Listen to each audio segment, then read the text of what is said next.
Next, we will discuss most important some examples of active to passive, passive to active.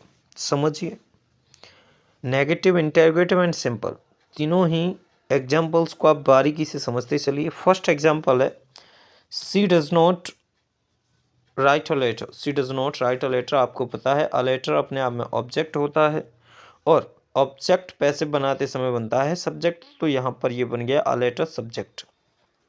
इसके बाद आपको पता चलता है क्या कि डज या डू, एस या ई एस, इसको पैसिव बनाते समय हम कर देते हैं is am are plus verb की third form. Is am are plus verb की थर्ड फॉर्म। तो आप देखोगे क्या अ लेटर सिंगुलर है इसीलिए हमने क्या लगाया, इज लगाया। नॉट ऑलरेडी था एक्टिव में इसीलिए हमने नॉट लगाया। राइट की थर्ड फॉर्म हो जाएगी रिटन, बाई एजेंट का यूज़ करो।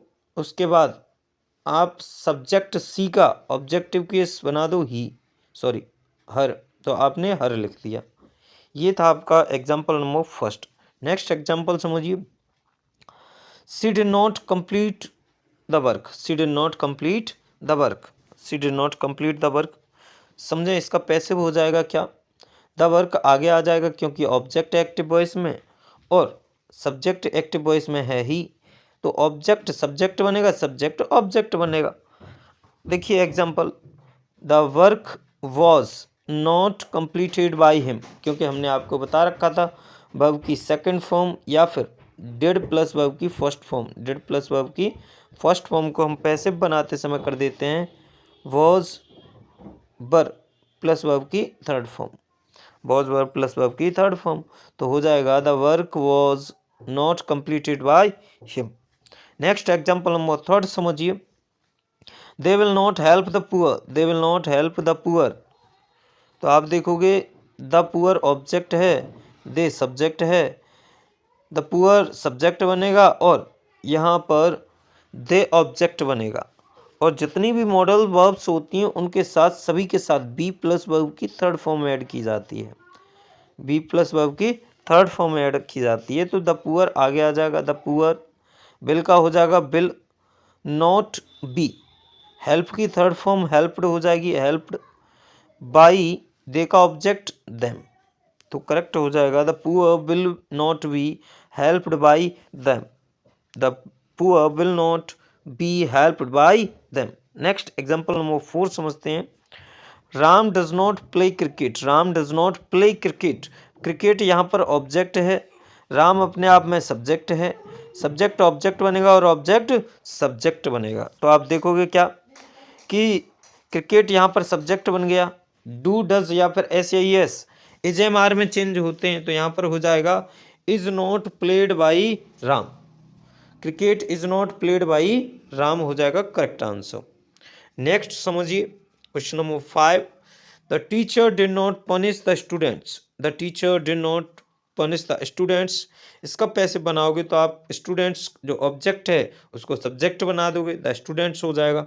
डिड नॉट या फिर वर्ब की सेकंड फॉर्म को आप चेंज करते हो वॉज वर में, तो स्टूडेंट्स अपने आप में प्लूरल है इसीलिए आपको वर करना पड़ेगा। Not punished by the teacher, not punished by the teacher. Question number 6, the door was not opened by him. The door was not opened by him, यानी कि ये आप देखोगे ये ऑलरेडी पैसिव है, इसको एक्टिव बनाना होगा। तो आप देखोगे वॉज प्लस वर्ब की थर्ड फॉर्म पैसिव में आएगी, तो उसको आप एक्टिव में वर्ब की सेकंड फॉर्म या फिर डिड लगाओगे।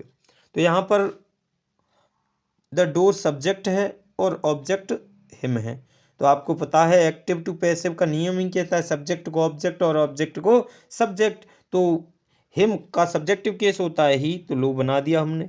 आपको पता है डिड नॉट आएगा बिकॉज नॉट यहाँ पर लगा है तो डिड लगाना पड़ेगा, अगर नॉट नहीं होता तो वर्ब की सेकंड फॉर्म आती। सी डिड नॉट, ओपन का फर्स्ट फॉर्म हो जाता, ओपनड का फर्स्ट फॉर्म हो जाता है ओपन, द डोर का द डोर ही आ जाएगा, तो यहाँ पर हो जाएगा he did not open the door.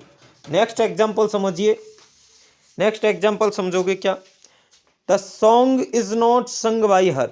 The song is not संग बाई हर, इसका पैसिव हो जाएगा she does not sing the song. She does not sing the song because यहाँ पर देखोगे हर का सब्जेक्टिव केस होता है सी, और इज एम आर जब भी पैसे में होगा प्लस वर्ब की थर्ड फॉर्म, तो इसको आप चेंज करोगे डू डज या फिर एस या ई एस में चेंज करोगे, तो यहाँ पर यही सही हो जाएगा, she does not sing a song. Next question समझिए, the work was not finished by them, the work was not finished by them, इसका पैसिव हो जाएगा क्या, they did not finish the work, क्योंकि देम का सब्जेक्टिव केस दे होता है। आप देखोगे they did not finish the work, they did not finish the work. Next समझिए, नेक्स्ट समझोगे, does she write a letter, does she write a letter, ये interrogative है और हमने एक्टिव टू पैसिव बनाते समय एक नियम बताया था कि अगर सेंटेंस सिंपल है एक्टिव वॉइस में तो पैसिव में भी सिंपल रहेगा, अगर एक्टिव वॉइस में सेंटेंस इंटेरोगेटिव है तो पैसिव में भी कैसा रहेगा, इंटेरोगेटिव रहेगा। तो यहाँ पर इंटेरोगेटिव है, वर्ब पहले आई है तो हमको भी वर्ब पहले ही लानी होगी, इसीलिए आप देखोगे यहाँ पर सबसे पहले सब्जेक्ट कौन है, एक्टिव वॉइस में सी है, ऑब्जेक्ट कौन है, अ लेटर है, तो आप यहाँ पर कर दोगे क्या, ऑब्जेक्ट को सब्जेक्ट बनाओगे, तो हमने अ लेटर बना दिया भाई। अ लेटर अपने आप में सिंगुलर होता है, इसीलिए हमने इसके लिए वर्ब इससे पहले लगा दी इज, और राइट की थर्ड फॉर्म होती है रिटन, इसीलिए हमने रिटन लिख दिया। बाई एजेंट का यूज कंपल्सरी हो, यानी कि कंपलसरी नहीं होता, 12th और 10th में लगभग कर सकते हो आप, लेकिन उससे अपर एजुकेशन में आप बाई एजेंट का यूज़ ना करें, कोई दिक्कत नहीं होती है। बाई एजेंट हमने लगाया, बाई एजेंट के बाद आपको पता है सी का ऑब्जेक्टिव केस हर होता है, तो हमने लगा दिया, तो करेक्ट हो जाएगा is a letter written by her, is a letter written by her. Next example समझिए, did she break the window, did she break the window, आपको पता है ही यहाँ पर सब्जेक्टिव केस है और द विंडो यहाँ पर ऑब्जेक्टिव केस है, द विंडो आगे आएगा, आ गया। और आपको पता है सेकंड फॉर्म या फिर डिड प्लस वर्ब की फर्स्ट फॉर्म आए तो इसको चेंज करते हैं पैसिव में, वॉज वर्ब प्लस वर्ब की थर्ड फॉर्म, तो द विंडो के साथ आ जाएगा वॉज, आगे लग जाएगा। और ब्रिक की थर्ड फॉर्म होती है ब्रोकन, येलो हो गया, बाई हिम, क्योंकि ही का ऑब्जेक्टिव केस होता है हिम। नेक्स्ट समझिए, will they complete the task, the task आगे आ जाएगा, आ गया टास्क।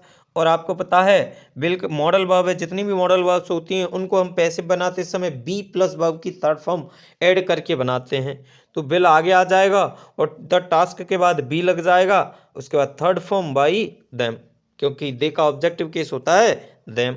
नेक्स्ट समझिए, नेक्स्ट आप ध्यान दोगे क्या, is am are plus verb की fourth form, is am are plus verb की फोर्थ फॉर्म, प्लस वर्ब की फोर्थ फॉर्म हो तो आप इसको पैसिव बनाते समय इसमें सिर्फ ऐड करते हो बीइंग प्लस वर्ब की थर्ड फॉर्म, यानी कि वहाँ पर फोर्थ फॉर्म थी, यहाँ पर थर्ड फॉर्म है। फोर्थ फॉर्म का मीन्स होता है आईएनजी लगाना। देखिए यहाँ पर is Ram playing football, is Ram playing football, तो इसको आप पैसिव बनाओगे तो क्या हो जाएगा, is football being played by Ram, is football being played by Ram. यहाँ पर एक महत्वपूर्ण पॉइंट आपको इंपॉर्टेंट कॉन्सेप्ट इंग्लिश का याद रखना है क्या, कि जितने भी गेम्स के नाम हैं, जितने भी गेम्स के नाम हैं उनसे पहले आर्टिकल दा का यूज नहीं करते, जैसे फुटबॉल, क्रिकेट, हॉकी, इनके नाम से पहले आप आर्टिकल दा का यूज नहीं करोगे। नेक्स्ट कॉन्सेप्ट समझते हैं कुछ हम। नेक्स्ट कॉन्सेप्ट है यानी कि पैसिव टू एक्टिव बनाना है इनका, पैसिव टू एक्टिव, ये ऑलरेडी गिवन पैसिव है, इनको एक्टिव बनाना है। Is the homework done by you, is the homework done by you, तो इसका पैसिव हो जाएगा do you do the homework, do you do the homework, क्योंकि आपको पता है कि इसके साथ वर्ब की थर्ड फॉर्म आती है पैसिव वॉइस में, तो इसको जब भी एक्टिव वॉइस बनाओगे तो ये हो जाएगा डू या डज, या फिर सिंपल हो तो एस या फिर ई एस वर्ब में, तो do you do the homework. Next 40 number का एग्जांपल देखिए, was the match won by our team, इसका पैसिव एक्टिव हो जाएगा did our team win the match, did our team win the match, because match अपने आप में देखो यहाँ पर सब्जेक्ट है वो ऑब्जेक्ट बन जाएगा, और अवर टीम यहाँ पर ऑब्जेक्ट है वो सब्जेक्ट बन जाएगी। नेक्स्ट 15 नंबर का एग्जांपल समझिए, has the letter been posted by her, has the letter been posted by her, has the letter been posted by her, तो इसका एक्टिव वॉइस हो जाएगा, क्योंकि ये गिवन पैसिव है ना, इसीलिए एक्टिव वॉइस बनाएंगे हम, क्योंकि हैज़ बीन हमेशा बनता है हैज़ का और हैव का, यानी हैज़ हैव का पैसिव बनता है किसमें, has been, have been plus verb की थर्ड फॉर्म। आप देखोगे एक्टिव बन जाएगा हैज़, यहाँ पर हर ऑब्जेक्ट है, इसको सब्जेक्ट बनाएंगे, सी बन जाएगा। पोस्ट का थर्ड फॉर्म पोस्ट ही होता है, पोस्टेड द लेटर, तो हो जाएगा correct, has she posted the letter. Concept को समझते हैं जो अपने आप में बहुत आसान प्लस सरल हैं और मोस्टली इनसे क्वेश्चन पूछे जाते हैं। 10th और 12th में कहीं ना कहीं इनसे क्वेश्चन बनते हैं बोर्ड एग्जाम में, तो इसको भी समझ लीजिए। देखोगे क्या, surprised, astonished, disappointed, distressed, displeased, alarmed, ये ऐसी वर्ब्स हैं जिनके साथ प्रीपोजिशन एट का यूज किया जाता है। किसका, सबके साथ एट प्रीपोजिशन का यूज किया जाता है बाई एजेंट के प्लेस पर। आगे समझिए, ऐसे ही कुछ और वर्ब्स हैं, जैसे satisfied, disgusted, charmed, thronged, lined, pleased. ये कुछ ऐसी वर्ब्स हैं जो अपने साथ प्रीपोजिशन लेंगी, क्या, विद, क्या लेंगी, विद लेंगी, बाई एजेंट का यूज नहीं करेंगे। यानी कि जो हम बाई एजेंट का यूज करते थे उस प्लेस पर अब हम किसका यूज करेंगे, इन वर्ब्स के साथ हम यूज करेंगे विद का। डिस्कस्टेड, चार्म्ड, इनसे आपके एग्जाम में क्वेश्चन बनता ही बनता है। Satisfied, disgusted, charmed, thronged, lined, pleased, इनके साथ प्रीपोजिशन क्या आता है, बी विदा आती है बाई एजेंट के प्लेस पर। तो इस पॉइंट को याद रखोगे। नेक्स्ट पॉइंट डिस्कस करते हैं। नेक्स्ट पॉइंट क्या है, नॉन और ऑब्लाइज्ड। नॉन और ऑब्लाइज्ड ये दोनों अपने साथ प्रीपोजिशन लेते हैं टू, यानी बाई एजेंट अपने साथ नहीं लेंगे, ये क्या लेंगे, टू लेंगे अपने साथ। क्लियर है। नेक्स्ट पॉइंट डिस्कस करते हैं। Contaminated, sorry, contained, interested. Contained, interested अपने साथ दोनों प्रीपोजिशन लेते हैं इन, बाई का प्रयोग नहीं करते।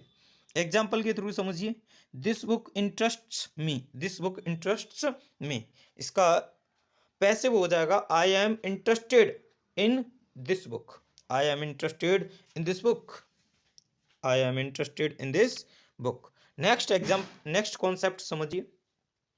नेक्स्ट आप क्या देखोगे, the girls laughed at me, the girls laughed at me, यानी कि कुछ ऐसी भी फिक्स फ्रेजल वर्ब्स होती हैं जिनके साथ बाई या फिर एट या ऑलरेडी प्रीपोजिशन होता है, उनके साथ हम बाई एजेंट का प्रयोग फिर भी करते हैं। जैसे यहाँ पर देखो, द गर्ल्स लाफ्ड एट मी, इसका जब पैसिव बनाओगे तो आप कर दोगे I was laughed eight by the girls, I was laughed eight by the girls. Next example समझिए, जैसे the girls laughed after me, the girls laughed after me, इसका जो पैसिव बनाओगे आप तो आप कर दोगे I was laughed after by the girls, क्योंकि लाफ के बाद ऑलरेडी यहाँ पर ये लाफ्ड आफ्टर पूरा फ्रेज है, इसीलिए हम कोई दिक्कत नहीं लेंगे और इसके साथ भी बाई एजेंट का प्रयोग करेंगे।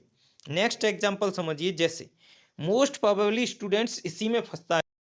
इसको जब भी कोई पहली बार क्वेश्चन देखेगा,